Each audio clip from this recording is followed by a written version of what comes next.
ఇప్పుడు శివశక్తిలా గాని ఇలా జోగిన్‌లా మారాలంటే గూడా వాళ్ళు ట్రాన్స్ అయిన తర్వాతనే వాళ్ళు ఇలా మారతారు కాబట్టి.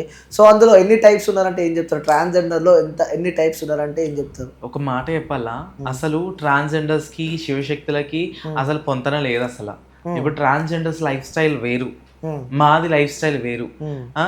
మేము బోనాలెత్తుకొని మా బోనం అంటే మా చిన్నతనం నుంచి మా పేరెంట్స్ దగ్గర మేము శివశక్తిలాగా మాకు ఇంట్లో పటమేసి, మాకు మా గురువు గూడా మా తల్లిదండ్రుల సమక్షంలో మాకు లింగధారణ చేసుకొని, అంటే ఫస్ట్ లింగధారణ ఓకే. చేస్తారనమాట. ఓకే. అప్పుడే మేము ఒక గురువుకి ఒక శిష్యుడిలాగా మేము రెడీ అవుతాం, అంకితం అయిపోతాం ఓకే. మా ఓకే. గురువులకు గూడా.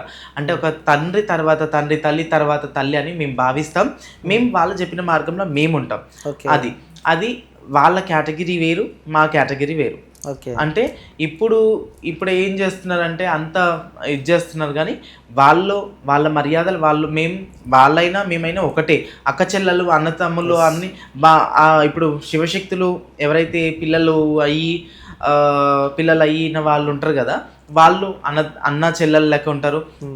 అక్క తమ్ముళ్ళు లెక్క ఉంటారు. అట్లా మేము అక్క చెల్లెలు లెక్క, అమ్మ లెక్క, బిడ్డ లెక్క మేము అట్లా ఉంటామనమాట. కొన్ని హ్మ్. రిలేషన్స్ అయితే ఉన్నాయి గానీ, వాళ్ళు సెపరేట్, మేము సెపరేట్.